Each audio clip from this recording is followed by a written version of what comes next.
মহানবী সাল্লাল্লাহু আলাইহি ওয়াসাল্লাম হযরত আবু বকর রাদিয়াল্লাহু তাআলা আনহু এবং হযরত ওমর রাদিয়াল্লাহু তাআলা আনহুর জামানায় জুমার মাত্র একটি আজানে প্রচলিত ছিল।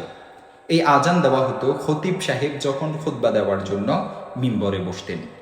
অতঃপর হযরত উসমান রাদিয়াল্লাহু তাআলা আনহু মদিনার বাড়িঘর দূরে দূরে এবং জনসংখ্যা বেশি দেখে প্রথম আজানের পূর্বে আরও একটি অতিরিক্ত আজান চালু করলেন, যাতে লোকেরা পূর্ব থেকে প্রস্তুতি নিয়েই জুমার খুতবা শুনতে প্রথম থেকে উপস্থিত হয়।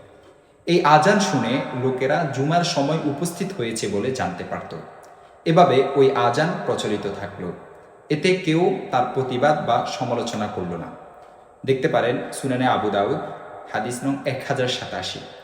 বলাই বাহুল্য যে কাজ একজন খলিফায়ে রশেদ করেছেন তা বিদআত হতে পারে না। বিশেষ করে মহানবী সাল্লাল্লাহু আলাইহি ওয়াসাল্লামের বিরোধিতা নেই যেখানে, সেখানে সাহাবীদের ইজতিহাদ এবং আমল আমাদের জন্য সুন্নত। যে কয়জন খলিফার সুন্নত অনুসরণের জন্য রাসূলুল্লাহ সাল্লাল্লাহু আলাইহি ওয়াসাল্লাম আমাদেরকে আদেশ করেছেন, উসমান রাদিয়াল্লাহু তাআলা আনহু তাদের মধ্যে একজন।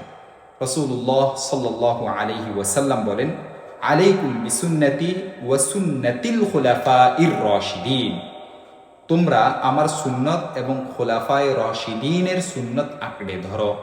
আবু দাউদ দেখতে পারেন হাদিস নং 4607 এবং সুনানুত তিরমিজি হাদিস নং 2815 এবং মিশকাত হাদিস নং 165।